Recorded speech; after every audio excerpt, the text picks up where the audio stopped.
लग्न जमवायची तुमची? तुम्ही स्वतःला सिद्ध करा रे, रांगा लागतात. 2 वर्षात चतकोर सुद्धा भाकर कधी फेकून दिली नाही. तर आई सकाळी उठून माझ्यासाठी डबा करायची आणि डबा फडक्यात यायचा, फडक्यात चिठ्ठी असायची. तुमच्या शाळेत कॉलेजमधून कुठेही तुमचं टोळकं जर तुमच्या कॉलेजमधले पोरं जर मुलींना दिसले तर त्यांना वाटलं पाहिजे माझ्या कॉलेजची पोरं इथे आली, इथे मी सुरक्षित आहे. आणि तुमच्याकडे बघून जर पोरींना भीती वाटली तर समजावं आपल्याला जय भवानी जय शिवाजी म्हणायचा अधिकार राहिलेला नाही. तुमच्याकडे पाहून म्हणजे या छोट्या, मी म्हणत नाही रे, तुम्ही डॉक्टर झालात ना, तुम्हाला वाटलं पाहिजे की मी कधीतरी प्राथमिक आरोग्य केंद्रात जाईल, मी प्राथमिक आरोग्य केंद्रामध्ये जाऊन तिथल्या डॉक्टरांशी बोलेल, त्यांना विचारेल जरा आपण चर्चा करूया काय तुमच्याकडे, काय मी माझ्या डोक्यात काय विचार आहे. इंजिनियर झालात ना, तुम्हाला कळतो हो किती रुपयानं प्लॉट घ्यायचा, किती FSI, किती TDR, किती रुपयानं फ्लॅट विकायचा. पण का बरं एका पण सिव्हिल इंजिनियरला वाटत नाही पालिकेच्या रस्त्याचं काम सुरू असताना 2 मिनिट मी रस्त्यावरती उभं राहावं, पालिकेच्या इंजिनियरला विचारावं जरा इस्टिमेट दाखव, मी पण सिव्हिल इंजिनियर आहे. का आमच्यामध्ये समाज देश काहीतरी वेगळं, देशासाठी समाजासाठी आमचं ज्ञान हे समाजाभिमुख असलं पाहिजे. उदरनिर्वाह तर जनावरांचा पण होतो, रस्त्यावरची कुत्री सुद्धा उपाशी मरत नाही, आपण तर माणसं आहोत. आपल्या ज्ञानाचा उपयोग काहीतरी समाजाला होतोय का, ही भूमिका पोरांनो या वयामधून तुमच्यामध्ये असली पाहिजे. आणि म्हणून माझं सांगणं आहे मोठा विचार करा. आणि इथं आज सगळ्या माता भगिनी पण आहेत. मगाशी सर बोलता बोलता म्हणाले शिवाजी राजांनी हिंदवी स्वराज्य निर्माण केलं, त्याच्या पाठीमागं प्रेरणा कुणाची आहे? शब्बास, त्यांच्या आईनं सांगितलं राजे हिंदवी स्वराज्य निर्माण करावं लागेल. ज्या दिवशी आऊसाहेबांनी सांगितलं राजे स्वतःचं राज्य निर्माण करा, रयतेचं राज्य निर्माण करा, त्या दिवशी शिवाजी राजांनी अशा मुठा वाढल्या, आईच्या डोळ्यात डोळे घालून पाहिलं आणि सांगितलं आऊसाहेब तुम्ही पाहिलेलं राम राज्याचं मूर्तिमंत उदाहरण निर्माण करू. ही प्रेरणा आईनं दिली हो. आईनं पहिल्यांदा मोठं स्वप्न बघितलं आणि मग त्या पाठोपाठ राजे स्वप्न पाहतात आणि ते पूर्णत्वाला आणतात. पहिली जबाबदारी आई म्हणून तुमची, तुम्ही मोठी स्वप्न बघा.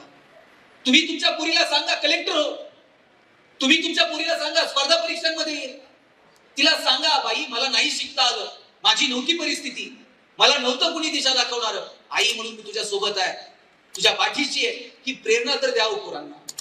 नाही सगळीच पोरं कलेक्टर होणार, नाही सगळीच पोरं प्रशासनात येणार, पण किमान स्वप्न तर बघा. जे काही करायचंय ते मोठं कर.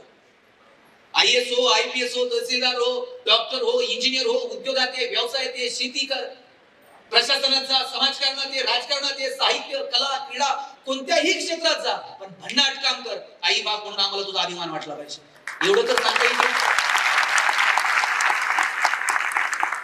पोरगं काही वेगळं करायला लागलं ना, बापच त्याला सांगताय अंथरून पाहून पाय पसर. चला ते पोरगं हातपाय खुडून खुडून मरून गेलं, पण बापानं काय त्याला कधी हातपाय पसरू दिलं? बापानं सांगितलं पाहिजे हातपाय पसर, अंथरुणाचं काय करायचं तुझा बाप बघल. एवढी धमक,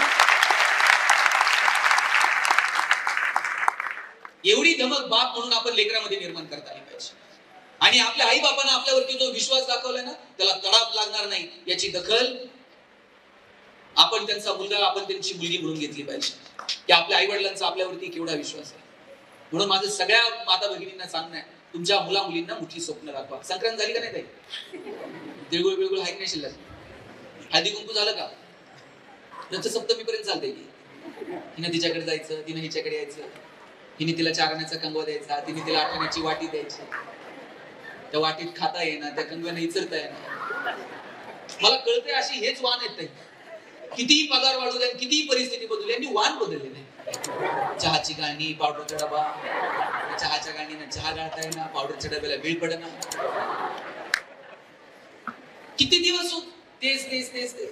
संक्रांत साजरी करा, मला तुमच्या धार्मिक भावना दुखायच्या नाहीये, पण ती साजरी करत असताना जरा मोठा विचार करूया. तो तेच तेच करण्यापेक्षा चला संक्रांतीच्या दिवशी एकत्र या, हिमोग्लोबिन चेकअपचा कॅम्प ठेवा, आरोग्याचं काहीतरी शिबिर ठेवा, हळदी कुंकू करा, काहीतरी बदला, मोठा विचार करा.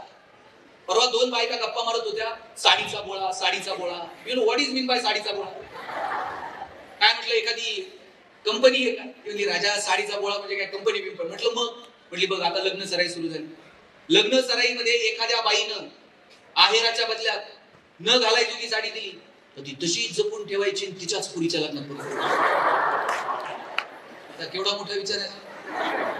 मग एवढा मोठा विचार जर आमचा असेल तर आमची पोरं कधी मोठा विचार करतील. मोठा विचार करा. आणि पोरांनो किती मोठं व्हायचं माहितीये, तुम्ही कितीही मोठे झाला तर आपल्यापेक्षा कोणतं मोठं आहेच.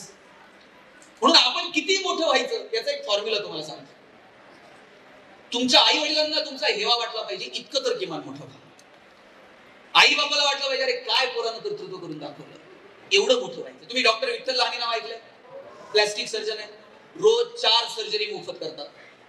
डॉक्टरला विचारलं डॉक्टर रोज 4 सर्जरी मोफत करता का करता? डॉक्टर म्हटले मी लहान होतो, माझी आई मला म्हटली शेजारच्या मावशीची साडी घेऊन ये.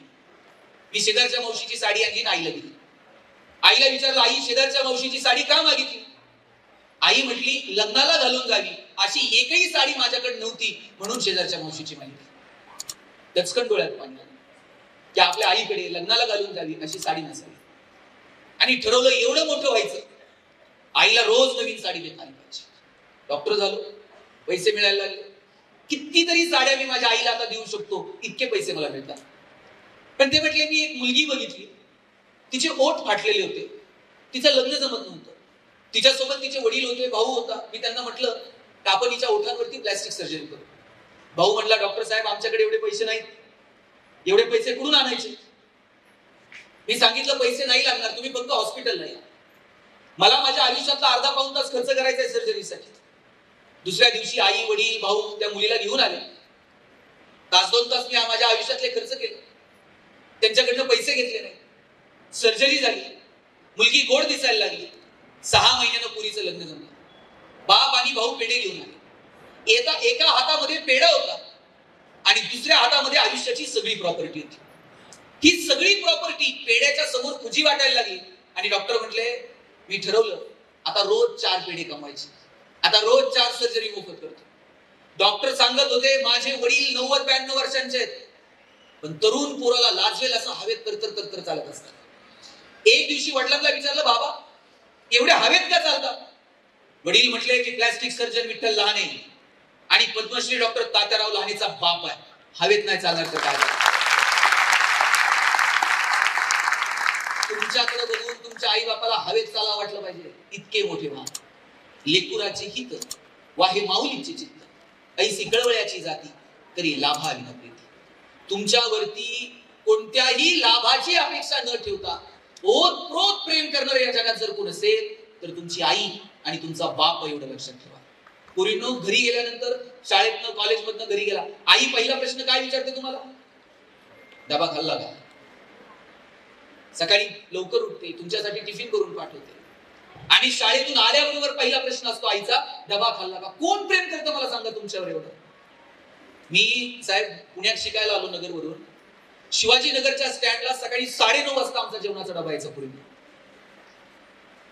नगरवरून जर पुण्यात डबा येत होता तर 6च्या गाडीने दिला असेल. 6च्या गाडीला आईचा डबा तयार होता. आई 4 वाजता उठली असेल, पीठ मळलं असेल, भाकर थापली असेल, तिच्या हाताचा स्पर्श पिठाला झाला असेल. 2 वर्षात चतकोर सुद्धा भाकर कधी फेकून दिली नाही. तर आई सकाळी उठून माझ्यासाठी डबा करायचा आणि डबा फडक्यात यायचा. फडक्यात चिठ्ठी असायची, पोरांनो डबे खा, फडके जपून ठेवा. आठवडाभर फडके जपून ठेवायचे. शनिवारच्या गाडी मी फडके नगरला जायची आणि परत सोमवारी त्या फडक्यांमध्ये डबे यायचे. कोण प्रेम करत रे पोरांनो तुमच्यावर? तुमची फी भरता यावी म्हणून बाप दिवस रात्र कष्ट करतो. तुमची जी 5-25 हजार रुपये फी भरायची ना, एका रात्रीत नाही, 1-1 रुपया त्याला बाजूला ठेवावा लागतो, तेव्हा तुमची फी भरता येते. बाप स्वतः फाटलेली चप्पल घालून कामाला जाईल, पण कॉलेजला जाणाऱ्या पोराला शूज घेऊन देत आहे, चांगली चप्पल घेऊन देतो. बाप सायकलवर कामाला जाईल, पण पुरीला कॉलेजला जायला गाडी घेऊन देतो, बसचा पास काढून देतो. आणि कोणत्याच आई बाबाची अपेक्षा नाही तुम्ही रोज 10,000 रुपये नोकरी लागल्यावर बापाला आनंद द्या. त्यांची इतकीच इच्छा आहे तुम्ही तुमच्या पायावर उभे राहा, तुम्ही तुमचा आनंदाने जगा. आणि काय करायचं रे तुम्हाला याच्यासाठी? इकडचा डोंगर उचलून तिकडे ठेवायचा, तिकडचा डोंगर उचलून तिकडे ठेवायचं. तुम्हाला तुमच्या आयुष्यातली पुढची जी 5-10 वर्ष आहेत ना शिक्षणाची, ती प्रामाणिकपणे तुम्ही तुमच्या अभ्यासाला द्यायची. आता टुकारपणा कराल, आयुष्यभर कष्ट करावे लागतात.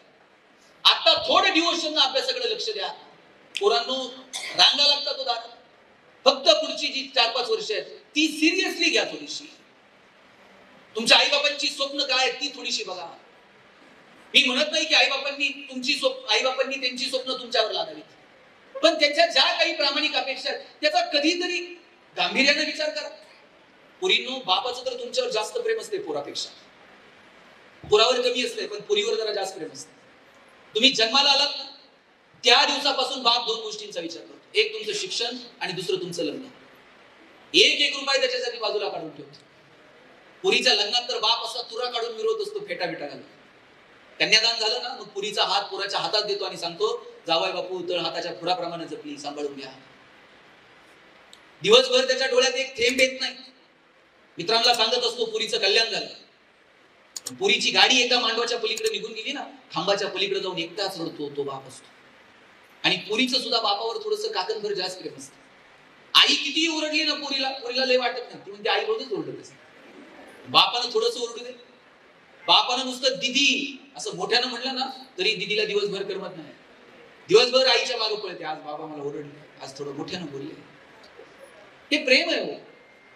आणि मला वाटतं ही जी नात्यांची गुंफण आहे ना पोरांना ती टिकून ठेवा, ती जपा. आम्ही नको त्या गोष्टींच्या मागे लागलो. कॉलेजमध्ये एरवी हिरवं दिसणारं अचानक गुलाबी दिसायला लागतं. हे सगळं थोडक्यात आहे. आयुष्यभर तुम्हाला हेच करायचंय, नको त्या गोष्टींच्या नादी लागू नका. हेच वय आहे उंच भरारी घेण्याचं आणि हेच वय आहे पाय घसरण्याचं. या वयात पाय घसरू द्यायचे का या वयात उंच भरारी घ्यायची ते तुम्ही ठरवा.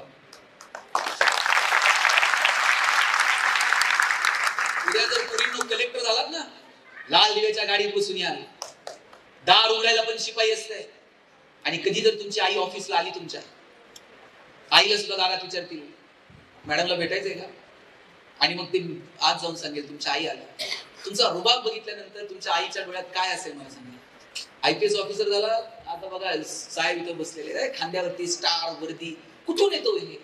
हे बाजारात विकत मिळत नाही पोरांनो. किती प्लॉट विकले तर हे विकत नाही घेता येणार. मर्सिडीज विकत घेता येईल हो, पण त्याच्यावरचा दिवा विकत घेता येतोय का? त्यासाठी अभ्यास करावा लागतो. ते करा पोरांनो. हे 2-3 वर्ष आहेत ना डिवोशननी करा. तुम्ही तुमच्या आई वडिलांचं नाव पुसलं पाहिजे. आता तुमची ओळख काय? अमुक अमुक आहेत ना त्यांची मुलगी आहे, अमुक अमुक आहेत ना त्यांचा मुलगा आहे. काही दिवसानंतर अशी ओळख झाली पाहिजे, ते डॉक्टर आहेत ना त्यांची वडील आहेत आई, त्या कलेक्टर मॅडम आहेत ना त्यांची आई वर काही. आणि ज्या दिवशी तुमच्या नावानं तुमच्या आई बापाला ओळखलं जाईल ना त्याच्यापेक्षा आई वडिलांसाठी दुसरा आनंदाचा क्षण नसतो. तुमच्या नावानं तुमच्या आई वडिलांना ओळखलं गेलं पाहिजे. म्हणून मी सांगतो, उद्योगात या, व्यवसायात या, व्यापारात या, प्रशासनात या. का आपण उद्योग व्यवसाय द्यायचं नाही? काय परिस्थिती आज महाराष्ट्राची उद्योग व्यवसायाच्या संदर्भात?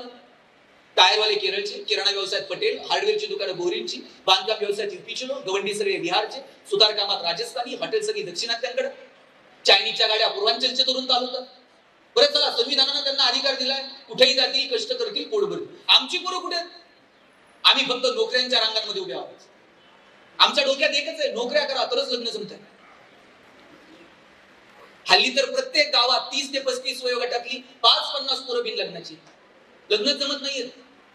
परवा तर सोलापूरला कलेक्टर ऑफिसला मोर्चा काढला लग्न न जमलेल्या पोरांनी. आता कलेक्टरनं कुठून लग्न जमवायची तुमची? तुम्ही स्वतःला सिद्ध करा रे, रांगा लागतात. आमच्याकडे एकाचं लग्न जमणं, त्याच्या मित्रांना सांगितलं टेन्शन घेऊ नको.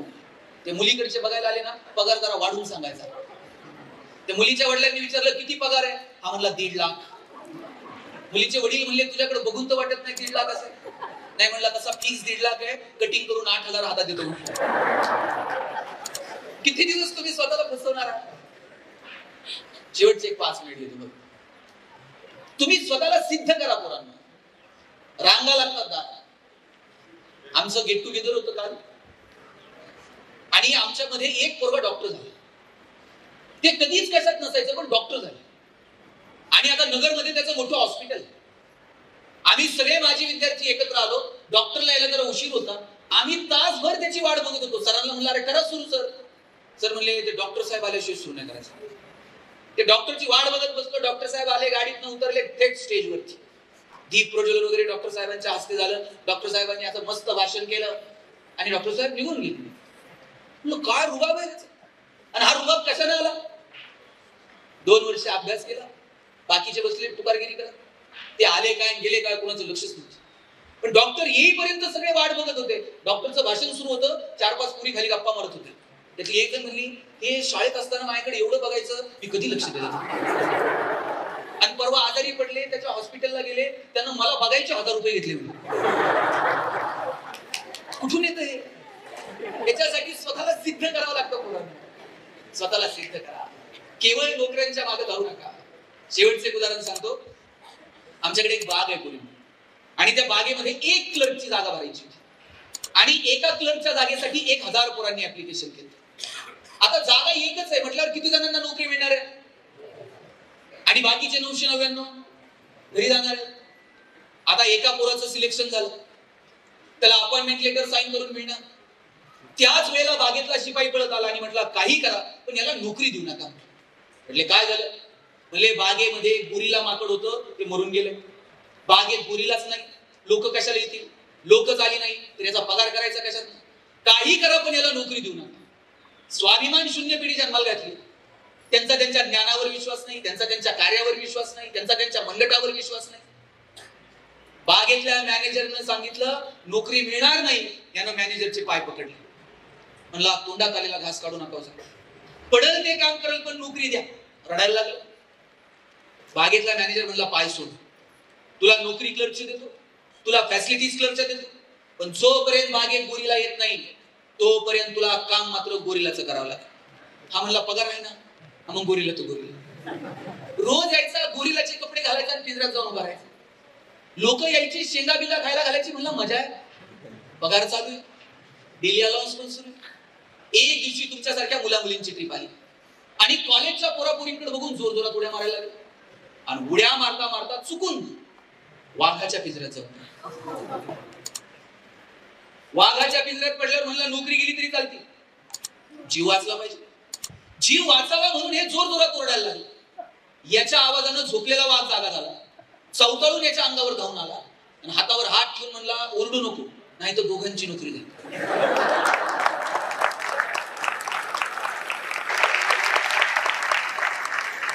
नंतर कळलं गोरिलाच्या भूमिकेत बीएससी झालेलं होतं, वाघाच्या भूमिकेत एमएससी झालेलं. शिक्षणात आम्ही स्वाभिमानी होणं अपेक्षित आहे का स्वाभिमान शून्य होणं अपेक्षित आहे? स्वाभिमानी. अरे स्वाभिमानी व्हा. तुमच्याकडे जे आहे ते असं वाजवून तुम्हाला बाजारात विकता आलं पाहिजे. त्याच्यासाठी अपेक्षित असणारे स्किल, कौशल्य तुम्ही आत्मसात करा. नॉस्कॉम कमिटीचा रिपोर्ट होता, in future 75% engineers will be permanently unemployed, 90% plain graduates will be permanently unemployed. साहेब मराठीतून ग्रॅज्युएट झालेल्या पोराला मराठी बोलता येईना, हिंदीत ग्रॅज्युएट झालेल्या पोराला हिंदी लिहिता येईना, इंग्रजीत ग्रॅज्युएट झालेल्या विषय न बोललेलं बरं, कॉमर्स मध्ये ग्रॅज्युएट झालेल्या पोराला बँकेतून डीडी काढता येईना. आम्ही कुठे घेऊन चाललोय? फॉर्मॅलिटी म्हणून शिकू नका, मोठी स्वप्न बघा, शिक्षणाचा आनंद घ्या, उद्योग व्यवसाय व्यापारात या. त्या अमिताभचा मला हेवा वाटतो. किती वय माहिती आहे आता? किती सांग काय? 82 वय. 82व्या वर्षात अमिताभ आकाशवाणीमध्ये निवेदक पदाच्या नोकरीसाठी गेले होते. त्यांना सांगितलं तुमचा आवाज चांगला नाही आणि निवेदक पदाची नोकरी नाकारली. आवाज चांगला नाही म्हणून निवेदक पदाची नोकरी नाकारली, आणि त्याच आवाजाच्या जोरावर आज बॉलिवूडचा शहनशाह म्हणून ओळखला जातो अमिताभ. नवीन नवीन फिल्म मध्ये आला, हिरोईन काम करायला तयार नव्हत्या, तेव्हा हिरो खूप लंबू आहे, आम्ही खूप बारीक दिसतो, आणि आज त्यानं स्वतःची अशी काही उंची बॉलिवूड मध्ये सेट केली आहे. कोरोनाच्या काळात कुणाचाच आवाज ऐकायला येत नव्हता, फोन लावल्यावर कोण बोलायचं? काय करिअर असतो याच्यापेक्षा आणखी. आज तुम्ही टीव्ही लावा, 10 मिनिटाला टीव्हीवर अमिताभ आहे का नाही? कोण बनेगा करोडपती मधून पैसे कमवायला लावते. पैसे कमवलेले कल्याण ज्वेलर्स मध्ये जाऊन सोनं खरेदी करायला लावते. खरेदी केलेलं सोनं परत मुथूट फायनान्स मध्ये ठेवून कर्ज काढायचं. बरं कर्जाचे हप्ते फेडता नाही आले तर नवरत्न देत पण त्याच्याकडेच आहे. थंडा थंडा कुल तेच सांगतो, सकाळी सायकल अगरबत्ती तेच सांग. कुठलं नाही अमिताभ. मला वाटतं हे शिकलं पाहिजे पोरांना. म्हणून मस्त जगा, मोठी स्वप्न बघा, तुमच्यामध्ये काय चांगले ते शोधा, आणि तुमच्या कष्टाला, तुमच्या ज्ञानाला दिशा देणारी माणसं इथं आहेतच. म्हणून या सगळ्यांना सोबत घेऊन आपल्याला आपला पुढचा प्रवास करता येईल का याच्यासाठी प्रयत्न करा. शेवटचा 1 मिनिट घेतो फक्त. ज्या पोरापोरींची परिस्थिती थोडीशी नाजूक आहे तुमच्यासाठी, तुमच्या डोक्यात असेल आम्हीच कशी गरीब कुटुंबात जन्माला आलो, का आम्ही श्रीमंत कुटुंबात जन्माला आलो नाही? अजिबात रडायचं नाही. कोणत्या घरात जन्माला यायचं आपल्या हातात आहे का? गरिबीत जन्माला आलो आपली चूक आहे का? पण गरिबीत मेलात ना तर मात्र आपली चूक आहे. गरिबीत मरायचं नाही. ठणकून सांगायचं स्वतःला, आम्ही आमच्या कष्टाच्या जीवावरती मोठे होणार आहोत, श्रीमंत होणार आहोत. आणि केवळ पैसा हे सर्वस्व नाहीये आयुष्याचं, हे पण लक्षात ठेवा. केवळ पैशावरती जर आनंद असताना जगातली सगळी श्रीमंत माणसं सुखी असतील. सगळे श्रीमंत सुखी आहेत का? पैसे कमवायचे पण कसे? जोडून या धन उत्तम व्यवहार आहे. आपला व्यवहार उत्तम असला पाहिजे. आणि मोठं व्हायला जात, धर्म, पंथ, सामाजिक आर्थिक परिस्थिती काही आडवं येत नाही. आत्ताच्या काळात जर तुम्हाला तुमची सामाजिक आणि आर्थिक परिस्थिती जर बदलायची असेल तर शिक्षण सोडून दुसरा पर्याय नाही. अब्दुल कलाम साहेब या देशाचे राष्ट्रपती झाले. त्यांना काय जात आली धर्म आडवा आला? का आडवा आला? केवळ ज्ञानाच्या जोरावरती. भारताचे राष्ट्रपती झाले अब्दुल कलाम साहेब. डॉक्टर बाबासाहेब आंबेडकर केवळ आणि केवळ ज्ञानाच्या जोरावरती. बंगाल प्रांत पाकिस्तानला जोडला गेला. तांत्रिक दृष्ट्या आंबेडकर घटना समितीचे सदस्य होऊ शकत नव्हते. डॉक्टर बाबासाहेब आंबेडकर आपल्या सभागृहात असले पाहिजेत, ते घटना समितीचे सभासद असले पाहिजेत. मुंबई प्रांतातून बॅरिस्टर जयकरांना राजीनामा द्यावा लागला, आंबेडकरांना निवडून आणावं लागलं आणि सभासद करावं लागलं, केवळ आणि केवळ ज्ञानाच्या जोरावरती. तुमचं काही आडवं येत नाही. तुम्ही स्वतःला सिद्ध करा, त्याच्यासाठी झोकून द्या. कलाम साहेबांचं पुस्तक वाचत होतो. कलाम साहेबांच्या वडिलांना जेवताना आईनं भाकरी वाढली आणि ती भाकरी अर्धी करपलेली होती.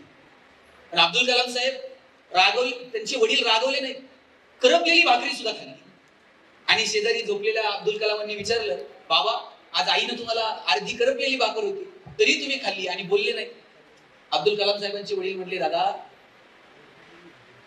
आईनं करपलेली भाकर वाढली, एक वेळेस मी करपलेली भाकर जर खाल्ली तर काय फरक पडतो? पण सकाळी मी जेव्हा कामाला जातो ना, माझ्या आधी 2 तास तुझी आई उठलेली असते. मी कामाला गेल्यानंतर ती पण कामाला जाते आणि मी यायच्या अगोदरच ते अर्धा पाऊण तास आलेली असते. दिवसभर ती पण राबते. एखाद्या दिवशी जर अर्धी भाकर करपलेली खाल्ली तर काय फरक पडतो? आता जर मी तिला ओरडलो असतो, रागवलो असतो तर तिला पुढचे 8 दिवस करमलं नसतं. मग एक दिवस मी करपलेली भाकर खाल्ली तर काय फरक पडतो? लक्षात घ्या, आदर्श हे आहेत ना, सांगून नाही निर्माण होत, ते आपल्या वागण्यातनं निर्माण होतात. म्हणून आपल्या लेकरांच्या समोर काय आदर्श ठेवायचे, मला वाटतं ते सुद्धा तुम्ही ठरवा. पोरांनो, माझं घर पत्र्याचं होतं. कॉलनीत सगळ्यांची घरं स्लॅबची होती. आमचं एकटंच घर पत्र्याचं होतं.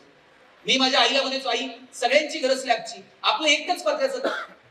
आई म्हणायची, तुझे वडील शिक्षक आहेत म्हणून घर पत्र्याचं. म्हणलं, शासनाचा जी आर आहे का शिक्षकांनी स्लॅबची घर बांधायची? ती म्हणायची, कारट्या नशिबाने आहेस, पत्र्याच्या घरात जन्माला. मी म्हटलं का? ती म्हणायची, बघ घर गरम व्हायला लागलं का तुला कळतं? उन्हाळा सुरू.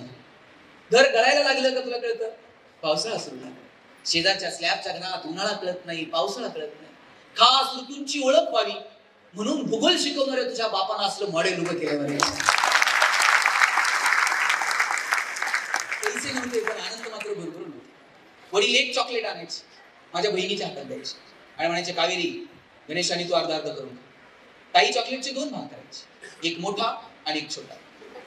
ताई चॉकलेटचा मोठा भाग मला द्यायचे आणि छोटा स्वतःला ठेवायचे. चॉकलेट छोटं होतं पण आभाळा एवढा संस्कार करून दिले. मोठ्या लोकांनी मोठ्या गोष्टी मोठ्या मनानं छोट्या लोकांना द्यायच्या असतात. आणि पोरांनो, जगात हे फक्त बहीण करू शकते, म्हणून बहिणीचा आदर करा, आपल्याही आणि इतरांच्याही. आपण आपल्या बहिणीचा जितका आदर करतो तितकाच इतरांच्या बहिणीचा करा. म्हणजे कोणत्या बहिणीसाठी मोर्चे काढावे लागणार, कॅन्डल मार्च. तुम्ही बसमध्ये आहात 4-5 जण आणि अचानक तुमच्या वर्गातली मुलगी जर बसमध्ये आली तर तिला तुमच्याकडे बघितल्याबरोबर सुरक्षित वाटलं पाहिजे. तिला वाटलं पाहिजे, अरे माझ्या वर्गातली पोरं इथे येतात, मी इथे सुरक्षित आहे. तुमच्या शाळेत कॉलेजमधून कुठेही तुमचं टोळकं जर तुमच्या कॉलेजमधले पोरं जर मुलींना दिसले तर त्यांना वाटलं पाहिजे, माझ्या कॉलेजची पोरं इथे आली, इथे मी सुरक्षित आहे. आणि तुमच्याकडे बघून जर पोरींना भीती वाटली तर समजावं, आपल्याला जय भवानी जय शिवाजी म्हणायचा अधिकार राहिलेला नाही. तुमच्याकडे पाहून तुमच्या वर्गातल्या मुलींना सुरक्षित वाटलं पाहिजे, तितका विश्वास तुमच्याविषयी वाटला पाहिजे. कॉलेज लाईफ जरूर एन्जॉय करा, मित्र मैत्रिणी हे सगळं एन्जॉय करा, पण त्यातली सात्विकता मात्र बाळांनो हरू देऊ नका. शाळेतलं कॉलेजचे दिवस परत कधीच येत नाही. एका बेंचवर किती बसता रे? 2 जण बसतात. असं करकटकनं रेश मारून जागा बिगा वाटून घेता का नाही? आम्ही 3-3 जण बसायचो. अशी रेश मारून जागा वाटून घ्यायची. तुझा हात इकडे घाला, तुझं दप्तर तिकडे काय केलं. शेवटच्या दिवशी बाईंनी उभं केलं, सांगितलं, गणेश बेंच इथंच राहणार आहे, तुम्हाला फक्त वर्ग सोडून द्यायचं, सगळं इथंच राहतो. माईक चांगला आहे, घरी घेऊन जाता येईल का? नाही म्हणत. आता सर बोलत होते, आता मी बोलतोय, माझ्या नंतर दुसरं कुणीतरी बोलेल. आता इथे तुम्ही बसलेले आहात, कदाचित उद्या दुसरं कोणतरी लग्नाचं इथं आलेलं असेल, इथं पंक्ती बसलेलं असेल. आपण कुणीच मालक नाही आहोत, आपण विश्वस्त आहोत. सांभाळायचं, पुढच्या पिढीच्या हवाली करायचं, तिकीट काढायचं आणि निघून जायचं. म्हणून जे आयुष्य वाटायला आलंय ते आनंदानं जगायला शिका. मोराचा पीस ठेवता का रे पोरांनो वहीत? आम्ही ठेवायचो. आमची पोरं, आमच्या वर्गातली मुलांनी आम्ही सगळे मोराचा पीस वहीत ठेवायचो. आणि सिनियर सांगायचे आणखी 2 वर्ष ठेवा. म्हटलं काय होतं? म्हणजे 2 वर्ष ठेवला ना त्याला पिल्लू होतं. एका पिसाचे 2 पीस कधीच झाले नाहीत आयुष्यात, पण 2-2 वर्ष ते मोराचा पीस वहीत जपून ठेवला. किती मजा होती हो जगण्यामध्ये. मला वाटतं की जगण्यातली मजा पोरांना विसरू नका. त्या सात्विकतेचा आनंद घ्या आणि मस्त